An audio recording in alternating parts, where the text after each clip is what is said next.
Охренеть, со стволами, чуваки, посмотрите.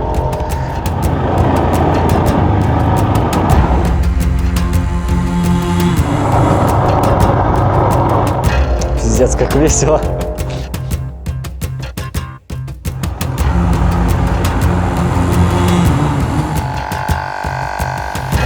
Это вообще реально очень холодно.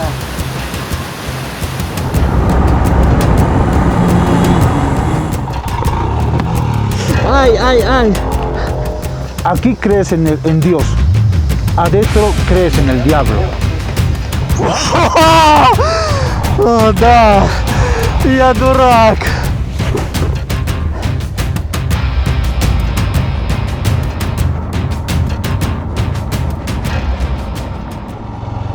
Охренеть, тут военные. Прямо армия. Оля? Так, меня пока не пропускают.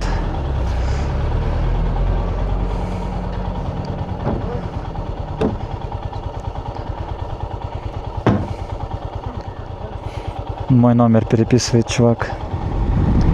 Боливия тоже радует невероятными просто пейзажами, горами. Здесь дорога идет сквозь горы, вдоль горной реки. Пока что очень приятно здесь, если честно. Не очень много трафика. Внезапный конец дороги. Точнее, дороги не конец, но конец асфальта. Добро пожаловать в Боливию. Тут уже такие горы. Здесь ехать довольно тяжело, потому что дорога грунтовая, очень сыпучая. Поэтому нужно немножко сбросить давление в шинах. У меня, слава богу, есть насос портативный вот такой. Сейчас я сброшу давление и потом смогу накачать, если что. Спускаем немного воздуха с заднего и чуть-чуть с переднего. Вот и налетели. Здесь цветут кусты огромные. Вон позади меня таким красивым желтым цветом. И на них всякие осы, шмели. Пахнет здесь очень так сладко. Такой сладкий запах от этих цветов. Ебать! Чуть не занесло, блядь. Грунт такой довольно топкий. То есть не песок, а мелкий камушек. Типа песка, но более устойчивый, чем песок.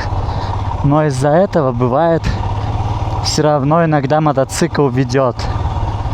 И чутка неприятно может быть.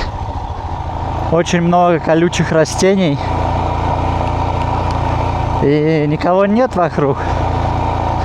Остаться с пробитым колесом будет не прикольно здесь. Хотя здесь городок недалеко. Здесь в сезон дождей наверняка все заливает. Видно следы потоков воды. Здесь наверняка бурная река, бурный поток. Охренеть, какие структуры.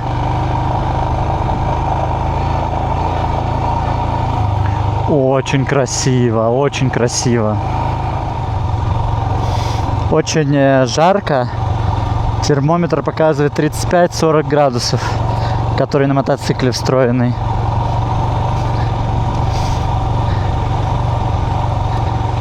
Но кажется поменьше все-таки.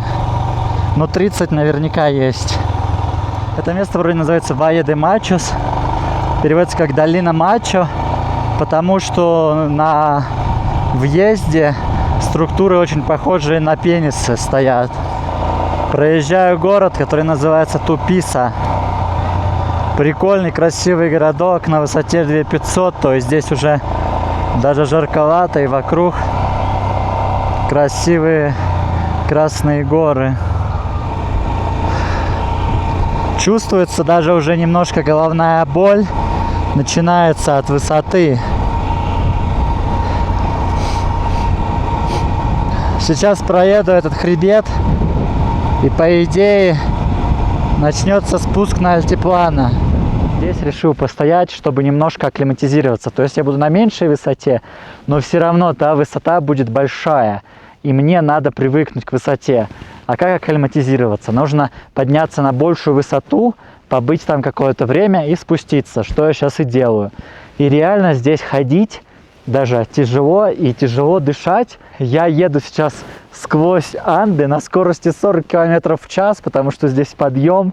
Несмотря на высоту, наслаждаюсь просто этими красотами. Здесь невероятно красиво. Я чувствую себя просто на вершине мира. О, какой щеночек.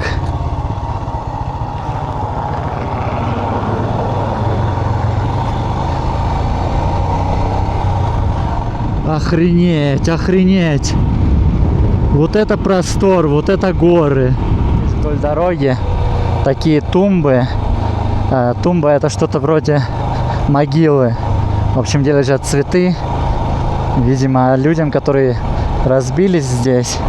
То есть дорога хорошая, да, но сложный все равно участок.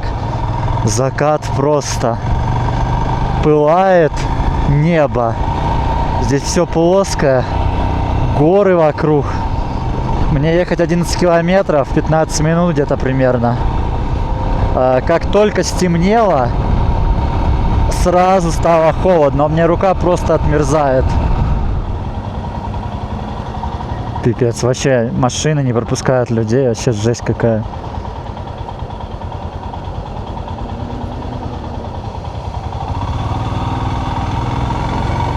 Ладно, все едут, и я проеду.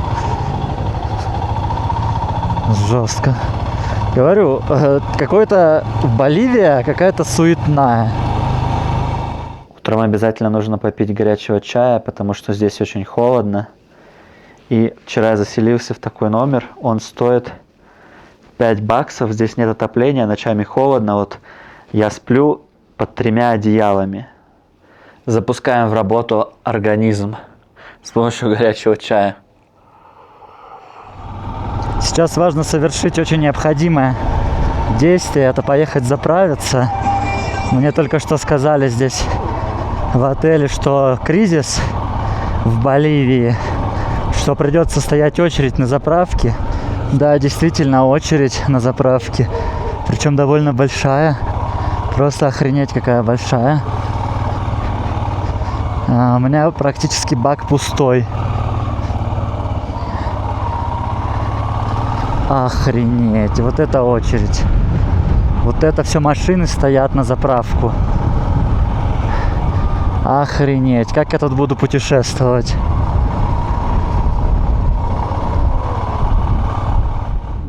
Donde ese camión grande, por ahí está la otra fila. ¿Sí? Este es que según al tanque, el que tiene tanque a este lado es a la derecha, o sea, el que tiene tanque izquierdo es hasta otro lado. Ah, Si estás en la fila muy larga, no te conviene, andate al otro. gracias, gracias, ahora. Anda ahí. Ага. Здесь еще такая дорога плохая, песка много. Я боюсь, может занести, нужно аккуратно ехать.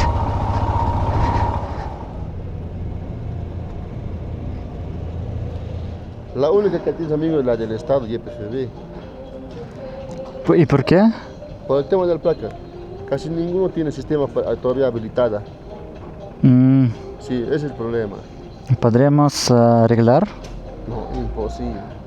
¿Puedo pagar a ti un poco y tú puedes cargar a mí? No, nos controlan, hermanazo. ¿Sí? Imposible, sí.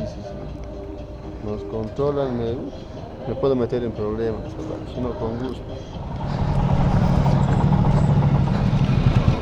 ¿Son extranjeros o no? Sí. Acá no van a cargar gasolina. No, porque como es solo para ciudadanos de Bolivia. Me mandan a otro que está 8 minutos de acá, otra gasolinera. Вот они, первые сложности Боливии начались. Как бы здесь все дешевле, да. Есть нюансы, как говорится. Иностранцам обычно не продают бензин, то есть либо продают по цене в 2 раза дороже, потому что боливийское правительство субсидирует бензин, И как бы для местных бензин дешевый. Если ты приезжий, соответственно, платишь больше. А иногда некоторые заправщики предпочитают с этим вообще никак не сталкиваться, потому что там надо оформлять документы, и просто отказывают иностранцам. Los tres pueden cargar en un solo despacho. Están los tres juntos, ¿no ves? De hecho, no. Ustedes aparte, ellos son aparte. Sí. ¿No son juntos? No. Ellos quieren hacer sin factura. Sí. Y vamos a cargar mi tanque primero. Sí. Yo pago a ustedes. Y después ustedes cargan y pagan. Como así. No entiendo. A ver. Sí, mejor con ella. Ella habla mejor que yo. ¿Cómo es, Diana? Un minutito. Un momento. Sí. Era 30 y... 72. 72. 9 litros. 9 litros.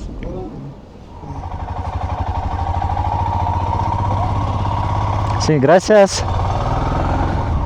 Заправился, это было довольно странненько, но вышло не сильно дешевле, там на 10 боливианов. Я мог еще поторговаться, нормально можно было поторговаться.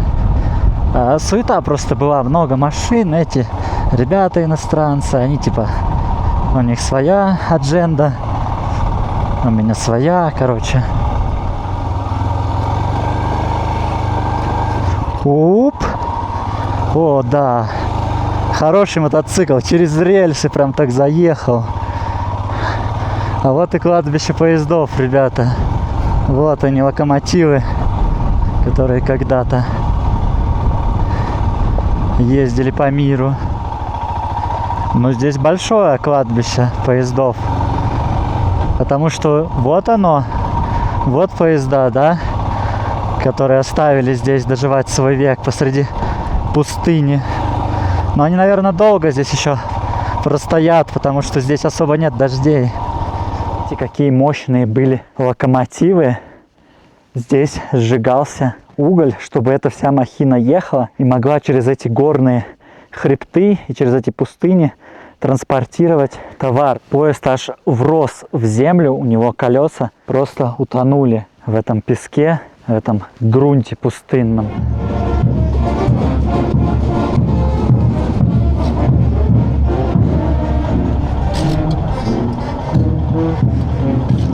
Что здесь происходит? Какой-то фестиваль. Охренеть, вот здесь праздник. Люди в костюмах каких-то местных, нарядные.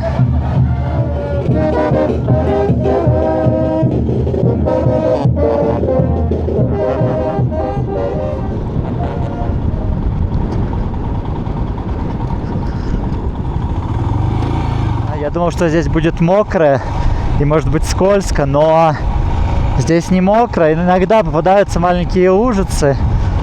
И в целом я потрогал эту соль, она вообще не скользкая, но по крайней мере в тех местах, где она сухая, очень даже не скользкая. То есть, соответственно, более-менее, короче, безопаснее ехать здесь, чем я думал. Сейчас, надеюсь, глаза привыкнут к такому яркому свету. Не знаю, мне кажется, можно такими темпами получить какой-нибудь ожог роговицы, потому что, ну, нереально, просто нереально слепит. Смотришь, и глаза слезятся, и из-за этого как-то такое дебильное ощущение, начинаешь терять ориентацию, типа, где ты находишься. Ну, во-первых, потому что здесь действительно сложно понять, где ты. Ориентиров почти нет. Потому что все плоское и белое до горизонта. Какие-то вершины гор только на горизонте, может быть, видны. Свернул с дороги, еду просто по солончаку. Здесь нет никакой дороги, сплошная соль. Слышу, как она ломается у меня под колесами. Прикольный звук. Офигеть, я думаю, здесь можно разогнаться. Здесь просто все прямо, все плоско. У меня день рождения. Я решил отпраздновать его здесь, на солончаке Ауюни. Мне кажется, это самый большой солончак в мире, солончак Уюни. Можно выключать горелку. Потрясающе. Собственно, я в этот трип и поехал для того, чтобы отпраздновать свой день рождения здесь. Прибыл я чуть-чуть раньше, но, тем не менее, вот купил торт. С днем рождения меня, ребят. Поздравляйте. Отличный пример того, что такое одиночное путешествие. Где-то скитаешься по миру, непонятно для чего. Ну, то есть сначала понятно для чего, потом тебе становится непонятно для чего, потом опять становится понятно для чего, и так постоянно. И между этим испытываешь, конечно, чувство одиночества.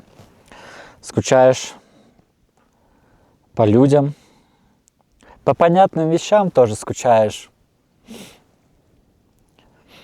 То есть в путешествиях все незнакомое. И если вы думаете, стоит ли отправляться в путешествие, я вам скажу, что стоит. Пока ты молод, нужно поездить и посмотреть мир, понять его, хотя бы чуть-чуть узнать его. Дальше надо искать какой-то баланс, не скитаться, потому что скитаясь, очень легко потеряться. Здесь просто огромные провалы на дороге, если это можно назвать дорогой, где ездят автомобили. Можно провалиться, и они довольно глубокие.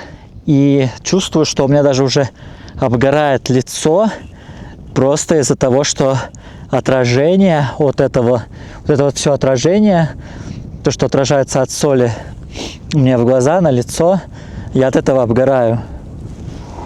Просто потрясающее чувство свободы, потому что вокруг простор, нет никакого трафика, нет никаких машин, не надо ни за что беспокоиться, просто летишь вперед на байке на большой скорости. Ну как на большой? Сейчас я еду 80, темнеет и начинает холодать здесь.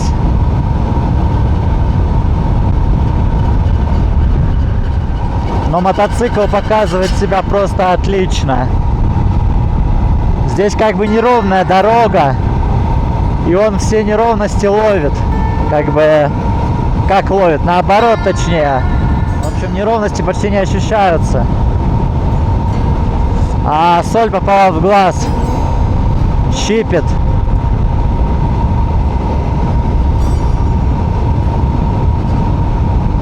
Precio es 9 bolivianos. Con factura, sin factura. Синфактура 8. Джено.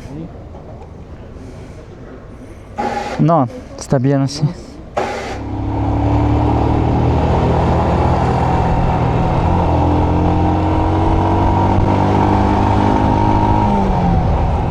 Просто адские тучи вокруг. Но хорошо, что у меня есть дождевик, поэтому я приоделся. И сейчас собираюсь ехать дальше. Хотелось бы, конечно, не попасть под этот дождь, но на всякий случай защита есть. Попал под настоящий дождь. Начинаю промокать. Надеюсь, я успею из него выехать, прежде чем намокну. Зацените, какой сейчас автобус буду проезжать. И посмотрите на водителей этого автобуса. Это что-то с чем-то. Просто чуваки едут, чилят. Дождь. Ветер, неуютность, и такой сразу сжимаешься, как комочек, хочется куда-то спрятаться, а спрятаться некуда, едешь на мотоцикле, да, сквозь это все, сквозь эту непогоду, и негде приютиться. Охренеть, удивительно, конечно, как мы с этим миром сильно связаны. И как сильно от него зависим. И, пожалуйста, лишь бы в меня молния не попала. Блять, тут еще какой-то велосипедист идет. Ебать, он конченый. Оля. Блять, он такой же конченый, как и я. Не слепи, сука, не слепи, дурак. Боже, как у меня руки отмерзают. Я понял свою ошибку. Короче, дорога вся залита. Из-за того, что дорога водой залита, я, короче, выбоин не вижу и ямок. Интересно, как там мои вещи после такого адского дождя. Кажется, у меня рука правая просто горит от холода.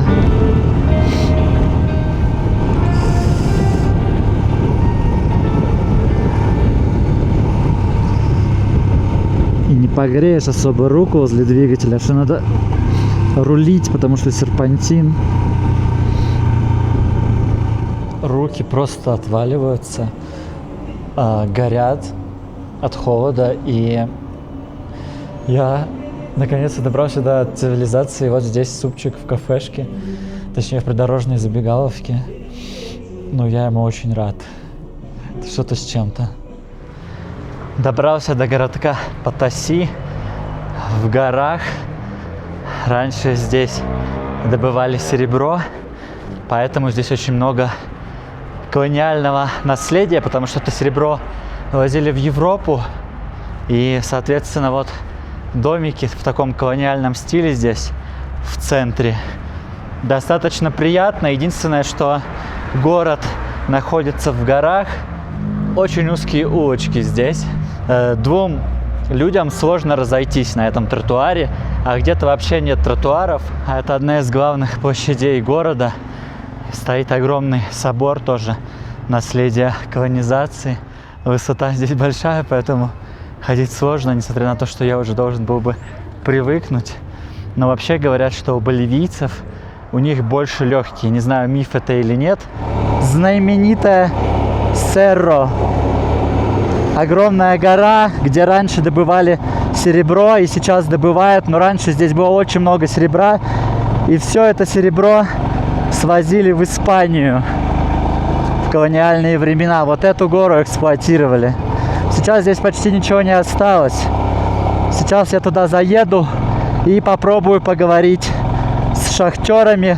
Там немного небезопасно, потому что эту гору уже почти 500 лет разрабатывают. Есть риск обвалов, потому что вся гора просто испещрена туннелями. Ahorita te puedes persignar. ¿Por qué?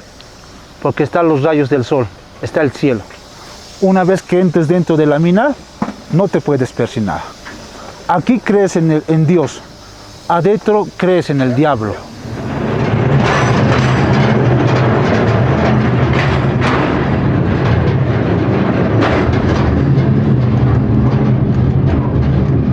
Cuando ves esa señal, Ага. esa es la señal de los carritos.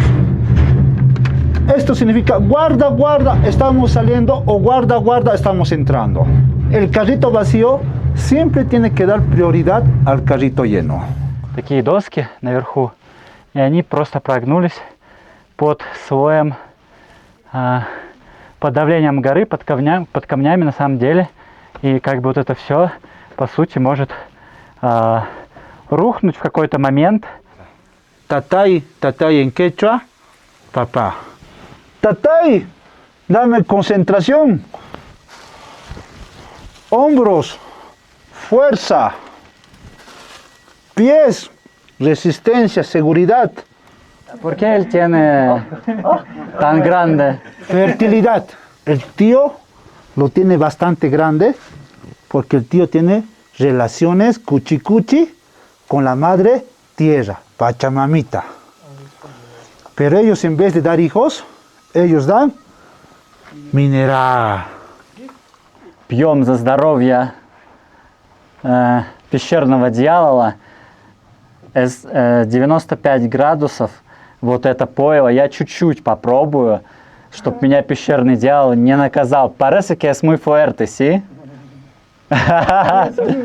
Салют. Eso. Very good, ¿no? Muy bueno. Sí, es muy fuerte. Women to work in different places. They use electricity, they use another. ¿Y el tío no va a castigarte por sus regalos? Alcohol, cigarettes. No, no. Pure. I give you pure, you give me pure. Estos regalitos que le damos al tío podemos consumir también. You Podemos. listen to me, my friend? Pero digamos, yo estoy alzando esto. Yo mañana tengo que traer otro nuevo o doble. Вот так приходится забираться здесь. Много уровней, потому что это гора, и она разрабатывается уже много лет. Есть разные уровни. Se cae. Pero esto... guarda, guarda. ¿No va a caer todo el techo? No, cae a veces. Todo esto, ¡pum!, encima del minero. Здесь вот работают ребята, сверху прямо сыпется минерал, и они его дальше туда проталкивают в дырку. ¿Y cuántos años estás trabajando acá? Здесь внутри шахты нельзя есть, потому что очень много пыли, очень много содержится минерала токсичного, поэтому еду сюда приносить и есть еду запрещено. Единственное, что сюда можно приносить, это листья коки. И вот у нас есть пакетики такие, чтобы задобрить шахтеров, вот, чтобы они не злились, как бы приносишь, приходишь с подарками, и также эти подарки даришь подземному богу, которого здесь называют Эль-Тио. Гора звучит постоянно, какие-то звуки от того, что ездят тележки. Pasa ese carrito y pasamos nosotros, porque tenemos que volcar al tronco. Также здесь взрывают все динамитом. И этой шахте уже очень много лет, она вся испещрена тоннелями, и из-за этого она немного опасна, потому что ее уже больше 500 лет разрабатывают, и, соответственно, случаются обвалы, слишком много туннелей, и гора теряет свою структуру стойкую. То есть вот ребята поднимаются наверх сейчас, потому что очень много здесь всяких разных уровней. И здесь, конечно, нужно знать навигацию, куда пролезть, куда залезть. ¿Y cuál es el estado de la montaña, del Cierro, después de todos estos como siglos de trabajo? Buena pregunta. El cerro se está cayendo. Es por eso que todos los días muere un minero por día muere.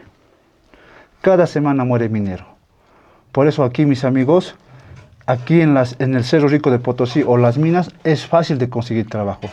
Ustedes no tienen trabajo, suben al cerro, yo les voy a dar trabajo, de lo que sea. Pero ¿cuál es lo malo de esta historia? Una vez que ustedes entren dentro de la mina, si les pasa algo, no es culpa mía ni de la cooperativa. Si mueren, mueren. ¿Y si alguien va a ser herido, alguien va a pagar a él para recuperarse o...? Hay que tener suerte. A veces hay jefes, hay socios de cooperativas que te pagan, pero a veces no hay.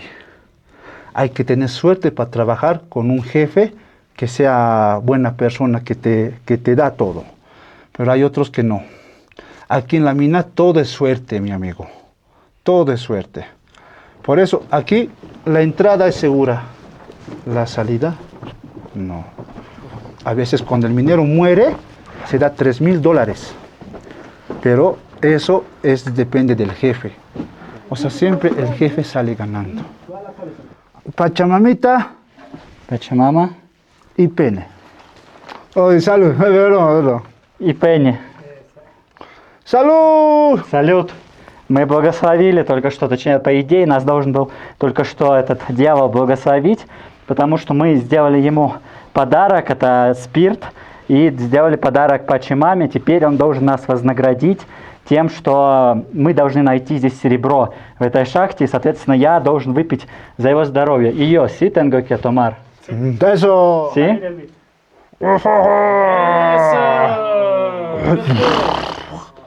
Más adentro. Biencito. Маленькие и пыльные туннели, через которые, по сути, нужно ползти на карачках. Так что поползли.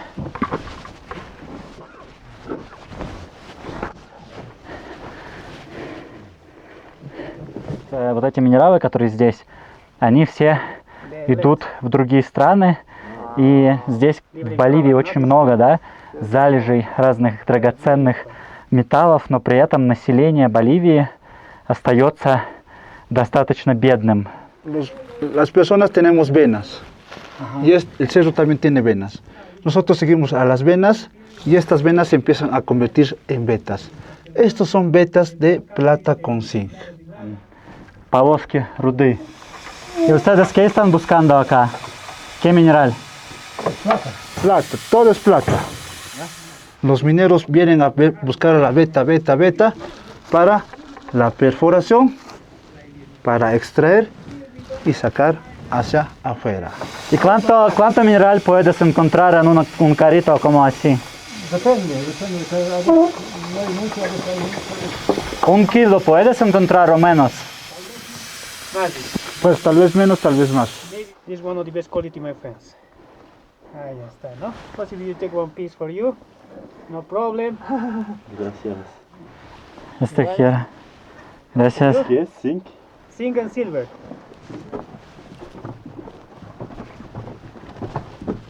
Весь вход просто испачкан и окроплен кровью лам, потому что для удачи здесь приносят в жертву лам, чтобы Эльтио, царь подземного царства, благоволил шахтерам.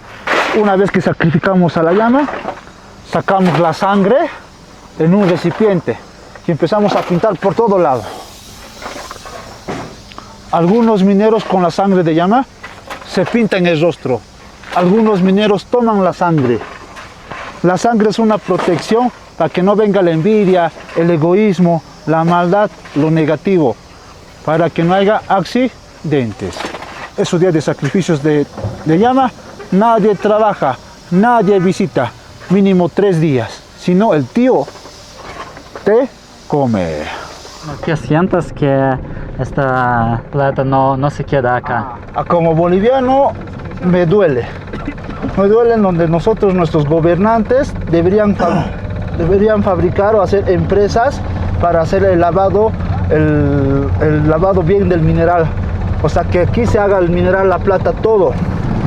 Pero no, tenemos que mandar nuestra plata hasta otro país. ¿Y qué problemas tienen mineros trabajando, por ejemplo, en una mina durante 10 años?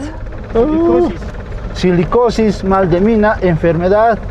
El minero se pone enfermo, escupe sangre y poco a poco empieza a morir. 70-80% de cáncer en los pulmones, porque inhala el polvo de mineral, el gas tóxico que va haciendo con las dinamitas, y eso genera lo que es el mal de mina, que en unos máximo 55 años, 56 años de expectativa de vida tiene un minero, porque y va inhalando constantemente. Los minerales son tóxicos, entonces afecta. Es por eso que en lugares del campo hay mineral, solo que los comunarios no quieren explotar mineral, porque ese mineral va a afectar los ríos, la agricultura, la ganadería.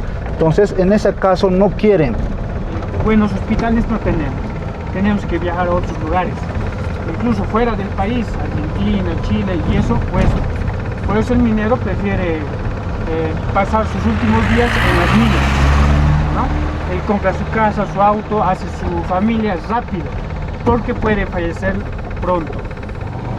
А вот эти грузовики, как можно видеть, они везут руду. Вот грузовик выезжает прямо с шахты сейчас.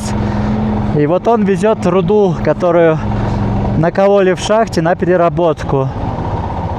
И здесь видно много грузовиков. Они стоят в очереди на заправку. И многие из этих грузовиков служебные, рабочие, возят руду, которую здесь шахтеры до сих пор добывают. Эта гора называется Сьерро-Рико, богатая гора. Но уже не такая богатая, к сожалению. Здесь везде было море на высоте 3500. И здесь вот видно, я проезжаю реки, река называется Рио Салада, соленая река. Остатки минералов, которые были в этом море, которые в этом море приносили реки, они здесь как бы остались, поэтому здесь еще такая природа, поэтому здесь такая соленая почва и такая безжизненность, ну еще из-за высоты. И вот это все, представляете, это дно древнего моря, можете себе представить? Zona roja, Guaricha de Pata, porque aquí atrás hay un pueblo donde pisan coca. Es peligroso. Acá es zona roja, Sí. es peligroso acá. ¿Por qué? Porque... Es que en allá dice que pisan coca. Ah, crecen coca. Sí, por eso no da gasolina en bidón. Ah, entiendo, entiendo. Porque con la gasolina pisan, ¿no ves? Muchas gracias. Вот такая жестокая реальность Боливии. Бензин не продали в канистру, потому что сказали, что здесь опасная зона, и в этой опасной зоне выращивают коку, поэтому бензин в канистры не продают. Я не знаю для чего, но, видимо... А, я понял. Бензин используют в производстве кокаина, точно. Поэтому в этом дело. Заставили остановиться. Какая-то странная тема. А здесь пункт полиции стоит.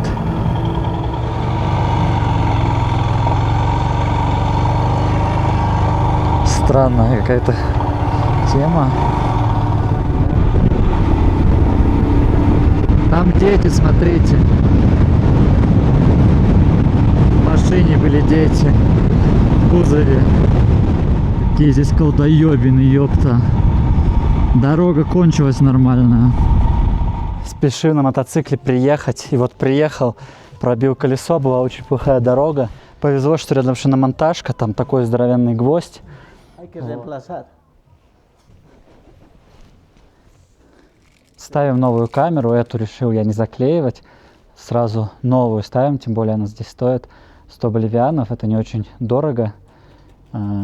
И поеду дальше спокойно. К сожалению, конечно, потерял время. Мне еще 200 километров так-то ехать. И так приеду поздно, с этим ремонтом еще позже. ¿Te gusta inglés? Sí, a mí sí, quisiera aprender.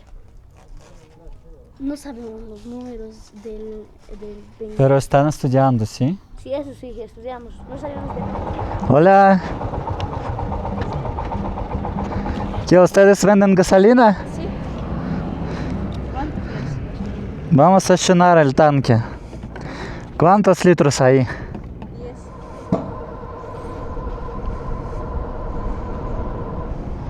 Я думал, почему мне пишет 22 километра ехать целый час, потому что, как всегда в Боливии, на въезды в большие города начинается какое-то одище.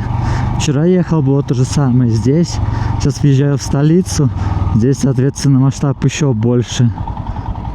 Пипец тут спуск к этому Ла-Пасу. Спускаюсь в огромный котлован.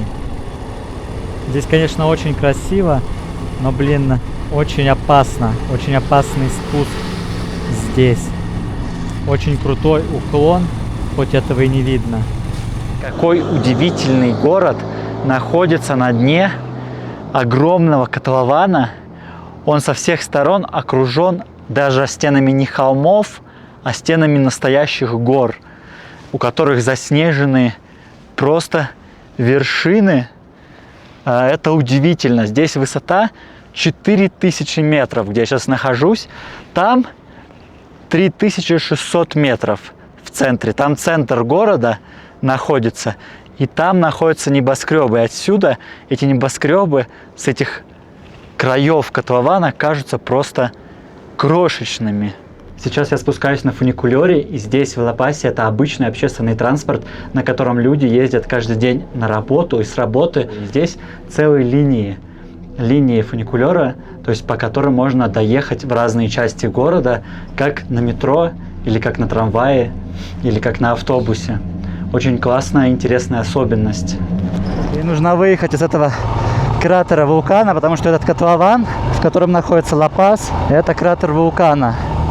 Сегодня мне ехать 300 километров и проходить границу с Перу.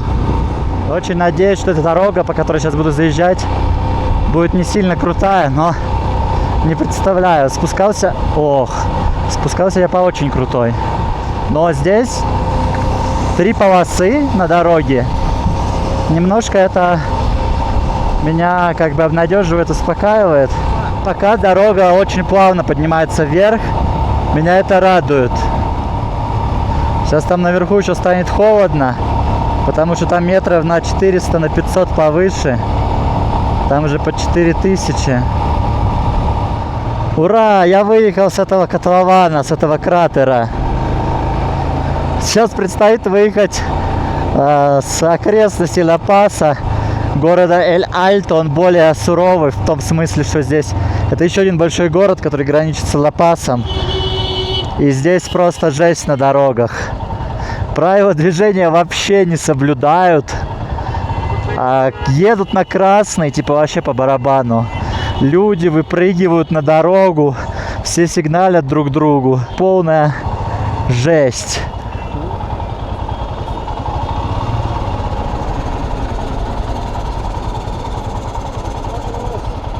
¿Puedo pasar? Sí. Gracias. Все, меня на военном чекпоинте пропустили без проблем. Здесь образовался такой туннель из фур возле границы. По обе стороны, справа и слева, стоят грузовики. Perú, Bolivia. Боливия, Перу. Ah, Bolivia, Perú. Sí. Ok, va a ser trámite ambos países.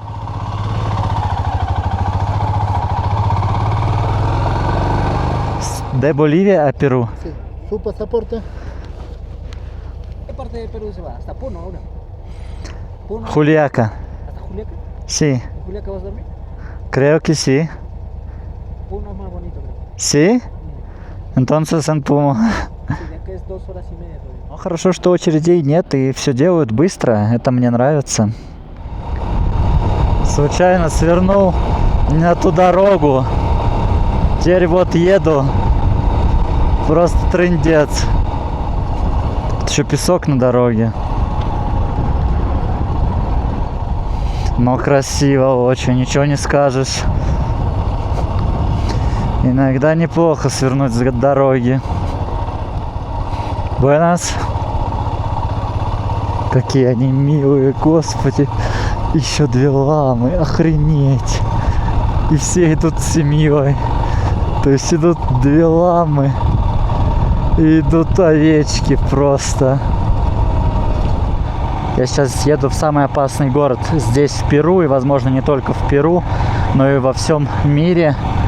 Это, к тому же, еще самый высокогорный город, высота которого 5100 метров, 5200 метров, примерно такая высота.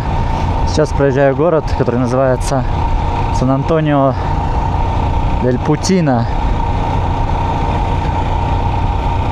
70 километров мне осталось ехать до Ла-Ринконада. Город так называется, самый опасный. Ла-Ринконада.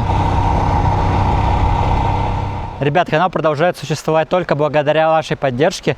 Благодаря вам я могу делать новые видосы, монтировать, заправлять мотоцикл. Поэтому, если вы хотите поддержать, то сейчас самое время. На YouTube сейчас ситуация не очень хорошая, не очень способствующая развитию. И хочу напомнить, что каждые 500 рублей – это 100 километров пути. Если хотите, чтобы я проехал на мотоцикле дальше, донатьте 500 рублей, 100 километров пути. А если вы хотите еще поддержать канал, да, каким-то другим способом, то вот есть футболка. Вы можете заказать футболку как мерч, это тоже поддержит мой канал. Или можно подписаться на мой телеграм-канал, ссылка тоже в описании под видео. Все ссылки в описании под видео. Можете подписаться, это в целом тоже поможет каналу. Всем спасибо, увидимся на дороге.